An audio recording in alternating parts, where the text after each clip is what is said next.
இவ்வுலகில் சாதிக்க வேண்டுமாக இருந்தால் உங்கள் திறமைகளை நீங்கள் வளர்த்து கொள்ள வேண்டும். ஏதாவது ஒரு துறையில் நீங்கள் உங்கள் திறமைகளை வளர்த்து கொண்டால் தான் இந்த உலகத்தில் நீங்கள் நினைத்தது போன்றே உங்களால் சாதித்து கொள்ள முடியும் என்பதையும் நீங்கள் நினைவில் கொள்ள வேண்டும். உங்களிடமிருந்து களவாட முடியாத, சூறையாட முடியாத, திருட முடியாத ஒரு ஆயுதமே உங்கள் திறமைகள் தான் என்பதை நினைவில் கொள்ள வேண்டும். அது மாத்திரமல்ல, உதாரணத்திற்கு நான் ஒரு விடயத்தை உங்களிடம் சொல்லி காட்டுகின்றேன். சிலந்தி வலையை எங்கள் கைகளினால் மிக இலகுவில் உடைத்து விட முடியும். ஆனால் சிலந்தி வலையை தான் எங்களால் உடைத்து விட முடியுமே ஒழிய சிலந்தியிடம் இருக்கும் கூடு கட்டி வலை பின்னும் திறமையை எங்களால் உடைத்து விட முடியாது.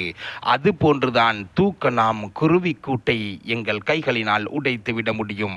ஆனால் தூக்கணாம் குருவியிடம் இருக்கும் கூடு கட்டும் திறமையை எங்களால் உடைத்து விட முடியாது. தேன் பூச்சிகள் தேன் கூட்டிலே சேகரித்து சேமித்து வைத்திருக்கும் தேனை எங்களால் களவாடி திருடிவிட முடியும். ஆனால் தேனீக்களிடம் இருக்கும் தேன் சேகரிக்கும் திறமையை எங்களால் ஒருபோதும் களவாடி திருடிவிட முடியாது. சிங்கத்தை பிடித்து ஒரு கூட்டில் அடைத்து வைத்து விட முடியும். ஆனால் சிங்கத்திடம் இருக்கும் விரட்டி விரட்டி வேட்டையாடும் திறமையை எங்களால் அடைத்து வைத்து விட முடியாது. மயிலை பிடித்து காலை கட்டி போட்டு விட முடியும். ஆனால் மயிலிடம் இருக்கும் மயில் தோகையை விரித்து நடனமாடும் திறமையை எவராலும் கட்டி போட்டு விட முடியாது.